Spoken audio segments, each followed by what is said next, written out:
হ্যাঁ, আমতলী থানা এলাকায় গতকাল রাত্রিবেলা একটা খুন হয়েছে। এটা আমার গোচরে এসছে এবং তার পরবর্তী সময়েতে আজকে দিনের বেলা এটার পাল্টা স্বরূপ, অর্থাৎ সেখানে এই খুনের কারণে যে জনরোষ তৈরি হয়েছে তারও খবর আমি পেয়েছি যে এটা অত্যন্ত বেদনাদায়ক এবং উদ্বেগজনক। আমতলী থানার অধীন এই ডুকলি ব্লকের এই এলাকা সূর্যমণি বিধানসভা কেন্দ্র, এটা যেন ক্রমশ একটা অপরাধের একটা নগরী হয়ে দাঁড়িয়েছে। তার কাছেই, যদিও এই থানার অধীন না, কদিন আগে একটা স্কুলে, ওই আনন্দনগরে ক্লাস 8-এর একটা মেয়ে স্কুলের ভেতরেই ধর্ষিতা হয়েছে। যদিও ধর্ষণকারী ধরা পড়েছে, ভালো, পুলিশের উদ্যোগকে আমি ধন্যবাদ জানাই। তারপর শান্তিনিকেতন মেডিকেল কলেজ, যে কলেজ সম্পর্কে নানা ধরনের অভিযোগ, এর উৎপত্তিটাই হলো অনেক অমসৃণভাবে। যাই হোক, এই কলেজ যাত্রা শুরু করেছে। সেখানে বছর ঘুরতে না ঘুরতেই একটা যুবতী মেয়ে, সেই কলেজের কর্মী, কদিন আগে তার রুমের ভেতরে তাকে মৃত অবস্থায় পাওয়া গেছে, জ্বলন্ত অবস্থায় পাওয়া গেছে, যার বিরুদ্ধে তার পিতামাতার অভিযোগ এটা অস্বাভাবিক খুন, এটা আত্মহত্যা নয়, এটা হত্যাকাণ্ড। তারপর হলো আবার দুদিন না যেতে যেতেই এই ঘটনা। এর আগে অনেকগুলো ঘটনা, আমি বলছি না এখানে। যে কোনো খুন, যিনি খুন হওয়া ব্যক্তি, নারী বা পুরুষ হন, তার পরিচয়, তার অপরাধ যাই হোক না কেন, যে কোনো খুন বেদনাদায়ক। যদি কেউ অপরাধী হয়ে থাকেন, অপরাধ করেও থাকেন, দেশের আইন আছে, কানুন আছে,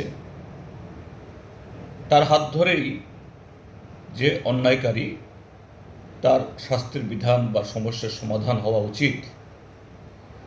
এবং এর জন্য গোটা প্রশাসন, নাগরিক সমাজ যাতে এইভাবে আইনের শাসন হয়, মানুষ নিরাপদে সেখানে বসবাস করতে পারেন, যে আতঙ্কের পরিবেশ তৈরি হয়েছে এটা না থাকে, এটা হওয়া উচিত। কিন্তু এটা কেন জানি এই সূর্যমণি নগর বিধানসভা কেন্দ্র থেকে এই শব্দটা যেন ক্রমশ মুছে যাচ্ছে। ওই শান্তিনিকেতন মেডিকেল কলেজের ঘটনায় আমার একটা বক্তব্যের প্রতিক্রিয়া দিতে গিয়ে আমি রেখেছি, স্থানীয় বিধায়ক তথা আমাদের এই বিধানসভার সম্মানিত মাননীয় এই উপাধ্যক্ষ, কেন জানি তিনি এটাকে নিয়ে অনেক বিরূপ মন্তব্য করেছেন। আমি কি মন্তব্য বলার প্রয়োজন মনে করছি না,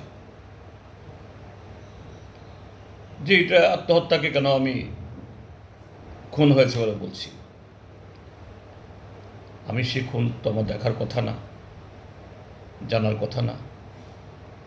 সেখানে পিতামাতার অভিযোগ, প্রতিবেশীর অভিযোগ, এবং তিনি তার যে সার্কামস্ট্যান্সেস দেখিয়েছেন, পারিপার্শ্বিক এবং নানা ঘটনাবলী, আর শান্তিনিকেতন মেডিকেল কলেজ কর্তৃপক্ষের তাদের যে ভূমিকা, অমানবিক ভূমিকা, তাদের প্রতিষ্ঠানে 2 বছর ধরে কাজ করে একটা তরতাজা যুবতী মারা গেল, একটা লোক এসে সে পরিবারকে সান্ত্বনা দেওয়ার জন্য প্রয়োজন মনে করল না। এই প্রেক্ষিতে বলেছে একটি নিরপেক্ষ তদন্ত হোক, এবং সেটা যদি ম্যাজিস্ট্রেট তদন্ত হয়, এটা জুডিশিয়াল ম্যাজিস্ট্রেট হোক, এক্সিকিউটিভ ম্যাজিস্ট্রেট না। আর সরকার মানে আরক্ষা দপ্তর একটা পদস্থ এবং বিশেষ একটা টিম তৈরি করে তার তদন্ত করুন। তদন্ত করার পর যদি বের হয় যে না এটা আত্মহত্যাই, ঠিক আছে, কিন্তু সেখানে আমতলী থানার এসডিপিও বলে দিলেন এটা আত্মহত্যা তদন্ত শুরু হওয়ার আগে। এর দুদিন বাদেই আবার দেখা গেল সেখানে একজন মহিলা বাধাঘাট দশরথদেব স্টেডিয়ামের পাশে, তার উপরে আক্রমণ, আর তাকে বাঁচাতে এসে তার আত্মীয় পরিজন তাদের গাড়ি ঘোড়া সমস্ত তছনছ করে দিয়েছে, বাড়িঘর লুটপাট হয়েছে, বয়স্কা মহিলা, তার উপরেও দৈহিক নির্যাতন হয়েছে। এবং সেই ক্ষেত্রেতেও আমতলী থানার একজন মহিলা অফিসার, তার নেতৃত্বে এই হামলা হয়েছে। কি ঘটনা ঘটছে? এটা তো যে ত্রিপুরাজ্যের মধ্যে আইনের শাসন যে নেই, আর সে আইনের শাসনকে সম্পূর্ণ বৃদ্ধাঙ্গুষ্ঠ দেখানোর জন্য পুলিশের একটা ছোট্ট অংশ। আর দুর্ভাগ্যজনক হলো এই আমতলী থানা বারবারই এই সমগ্র ত্রিপুরা আরক্ষা দপ্তরকে, পুলিশ ডিপার্টমেন্টকে কলঙ্কিত করছে। আর সেই জায়গাতে যে জনপ্রতিনিধি, যিনি একটা সম্মানিত পদে আছেন,